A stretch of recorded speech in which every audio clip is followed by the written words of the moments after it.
You treating yourself? Anything exciting? Just some clothes for Frankie. She's grown out of most of her summer gear. Oh, she'll be thrilled. Holly used to prance around like a right diva whenever she got a new outfit. Proper little preener. Yeah, sounds like Frankie. Well, enjoy the fashion show.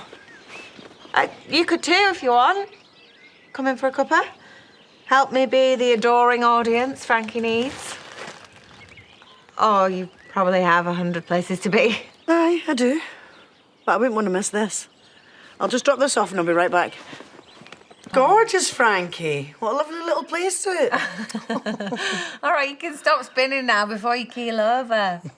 Or worse. Oh, please, no. Oh, we don't want you to spoil your new clothes before you've stepped outside of them.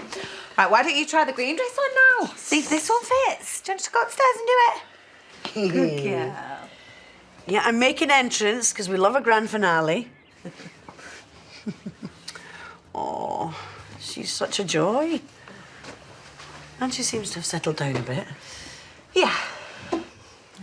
She's still a bit confused as to where her dad is, but...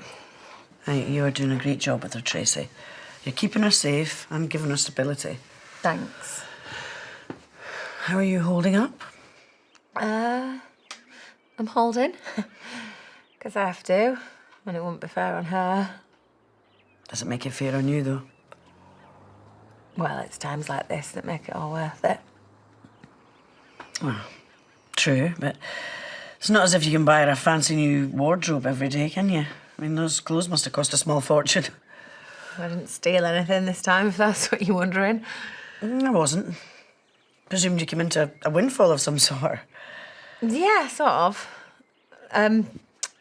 Years ago, Nate told me about this emergency fund he'd set up, and when I was boxing up the rest of his stuff, I came across the details, so I just thought, well, if Frankie not fitting in her clothes isn't an emergency, it's time to look after number one, which is me and Frankie.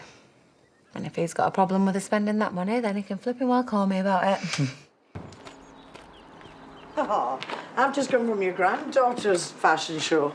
Didn't expect to get another so soon. I think wanted gold for his mate's sci-fi part. I told him astronauts don't do gold. I know, but you offered to do it without any nudging from me. Yeah, Father of the Year here. Oh, well, you did your best. Yeah, still coming up short. Tried contacting Nate again. Oh, when? A few days ago. Oh, let me guess. Straight to voicemail? No, he answered. Oh, finally? Well, why didn't you tell me? Well, come on then, what did he say? Nothing. I could hear him breathing on the end of the line. I think he answered by mistake. Oh, did you try him again? Yep. No joy.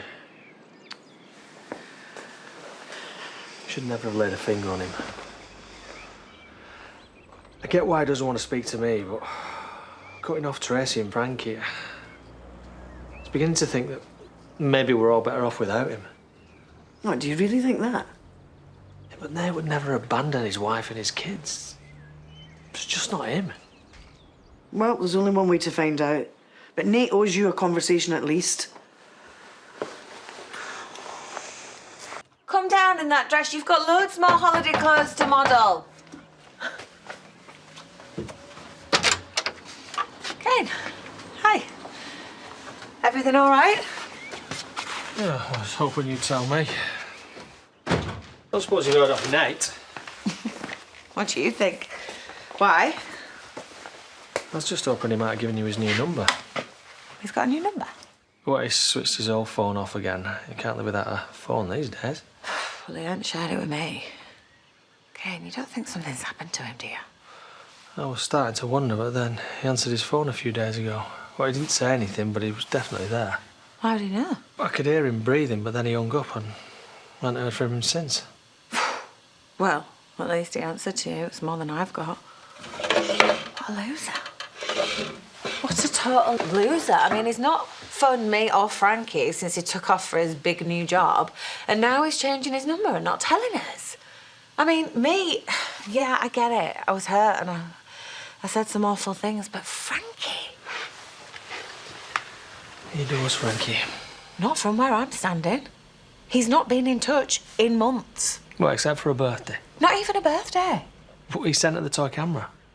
He didn't. I did. I gave it you on the doorstep. There was a card. Yeah, it was a backup present in case he forgot to do something, which he did. I couldn't say anything with Frankie in earshot, but yeah, her dad let her down again. He's punishing me by punishing her. It's just cruel. That's not nice. But it is. He took off and hasn't looked back since. He don't care that she asks for him most nights or that her toy camera is now broken because she threw it in a tantrum about her dad not being around. He just don't care, Kim. Do you really believe that? Don't you? It's not the night we know. I just don't believe he'd do that to Frankie. Where is it then? What you doing? What I can. Start with the camera. All fixed. How? I thought it was a goner. It is. I'll replace it. I told Frankie it needed a night at the toy hospital. Great. Everything's all better then. You were up there a while? Did Frankie hold you hostage? Don't see enough of her. Well, you know you're welcome to, any time. She's your family. Even if your son has forgotten that. I don't believe Nate would just abandon her. Well, he has. Well, that's what he thought that I did to him, and he barely let me forget about it. I just don't think he'd do the same to her. Look, he probably doesn't see it as abandoning her.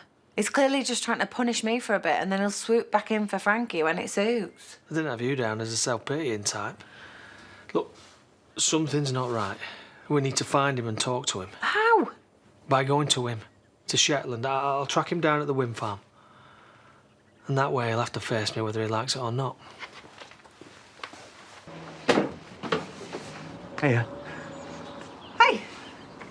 You right? That's what I'm here to ask you. Oh, a house call. I'm honoured.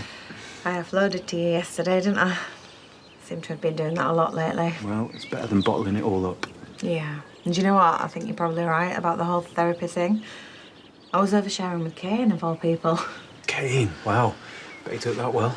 Yeah, well, at least now he's going to try and do something about Nate. Do something like what? Nate finally answered his phone to Cain the other day, then hung up and switched it off again. So Cain's set on having it out with him once and for all. Having it out? How? He's going to go see him. He's headed for Shetland tomorrow. I'd feel sorry for Nate if I wasn't so mad at him.